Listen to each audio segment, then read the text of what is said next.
안녕하세요. 오늘 좀 특별한 얘기를 해볼까 하는데요. 한국의 베이비붐 세대가 전 세계를 이끌겠다는 아주 야심찬 비전에 대한 이야기입니다. 이게 대체 무슨 말인지 지금부터 한번 파헤쳐 보겠습니다.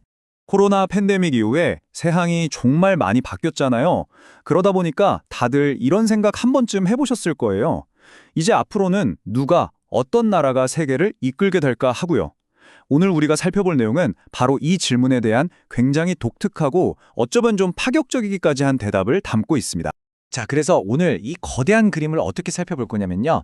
먼저 새로운 세계적 사명이라는 게 뭔지, 그리고 왜 하필 한국이 그 운명의 주인공으로 거론되는지 알아볼 겁니다.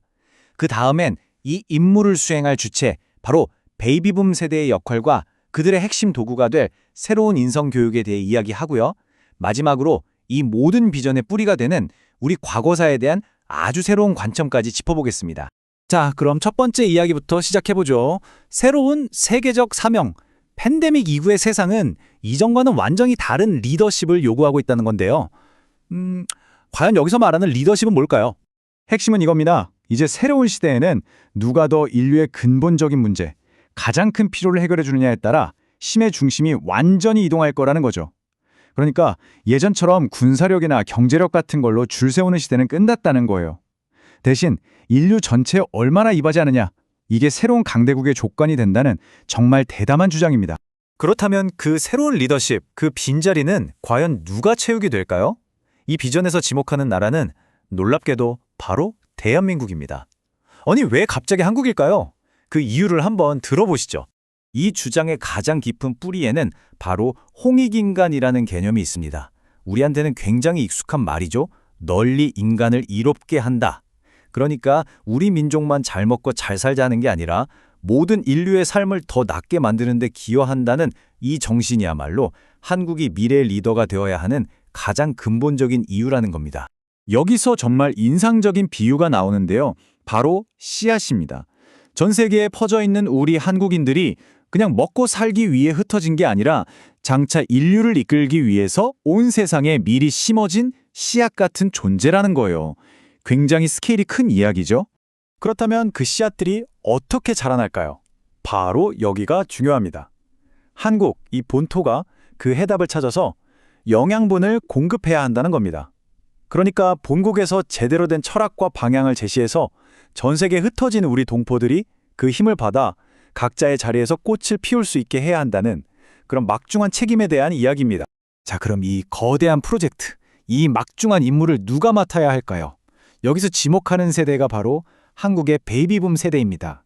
이분들에게 이제는 개인적인 성공이 아니라 사회 전체를 위한 새로운 목적을 찾아야 한다고 말하는 건데요. 한 세대의 삶의 방향을 통째로 바꾸자는 정말 혁명적인 제안이죠. 이 표를 보시면 그 변화가 한눈에 들어오실 겁니다. 이전까지의 사명이 돈을 버는 것, 그러니까 개인의 성공에 맞춰져 있었다면 이제 이 세대의 새로운 사명은 사회를 위한 연구가 되어야 한다는 거예요. 완전히 패러다임을 바꾸자는 거죠. 이게 그냥 이렇게 합시다 하고 끝나는 게 아니고요.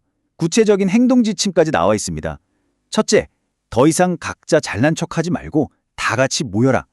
둘째, 그렇게 모여서 각자가 가진 고유한 재능들을 하나로 합쳐라. 셋째, 그 힘으로 사회가 필요로 하는 해답을 연구하고 만들어내라.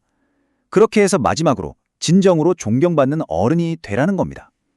모든 단계의 핵심은 결국 함께라는 거 느껴지시죠? 좋습니다. 베이비붐 세대가 모여서 연구를 한다? 근데 뭘 가지고 어떻게 할까요? 이 비전을 현실로 만들어줄 가장 중요한 도구로 제시되는 것, 그게 바로 새로운 인성교육입니다. 우리가 아는 그 인성교육과는 좀 다른 것 같은데요. 한번 보시죠. 보통 인성교육하면 예절이나 도덕 같은 걸 떠올리잖아요. 근데 여기서 말하는 건 스케일이 훨씬 큽니다. 단순히 착하게 살자가 아니라 우리 동네 같은 작은 공동체에서부터 시작해서 인류 전체에 이르기까지 사람들이 어떻게 하면 올바르게 함께 살아갈 수 있는가, 그 근본 원리를 파고드는 하나의 학문으로 보는 겁니다. 이 문장 한번 보세요. 새로운 형태의 교육은 가장 위대한 자산이며 이는 세계를 일으켜 세울 것이다. 와, 교육의 힘에 대한 엄청난 믿음이 느껴지죠? 단순한 학교 공부가 아니라 이 새로운 교육 모델이야말로 전 세계를 움직일 수 있는 가장 강력한 자산이 될 거라는 확신이 담겨 있습니다. 자, 이제 마지막 파트인데요. 어쩌면 오늘 이야기 중에서 가장 파격적이고 또 가장 논쟁적일 수 있는 부분입니다. 바로 우리 민족의 가장 큰 아픔인 한국전쟁을 완전히 다른 시각으로 재해석하는 내용입니다. 이 문장은 처음 들으면 굉장히 충격적으로 다가올 수 있습니다. 한국전쟁이 오늘날의 성장을 위해 필요한 환경이었다는 건데요. 이 관점은 전쟁이라는 끔찍한 비극을 지금의 대한민국을 만들기 위한 일종의 필연적인 과정으로 바라봅니다. 그리고 바로 그 고통의 경험 속에 미래를 열 수 있는 열쇠가 숨어 있다고 주장하는 거죠. 이런 재해석의 논리는 이렇습니다. 먼저 그 거대한 충돌이 오히려 우리 사회를 완전히 새롭게 탈바꿈시키는 계기가 되었다는 거고요. 또 한국 민족이 한 단계 더 성장하기 위해 반드시 거쳐야 할 시련이라고 보는 겁니다. 중요한 건 이런 목적을 이해하게 될 때 수많은 희생자들의 한을 풀어줄 수 있고 과거에 대한 증오심을 미래를 위한 동력으로 바꿀 수 있다는 거죠. 자, 이제 그림이 좀 그려지시나요?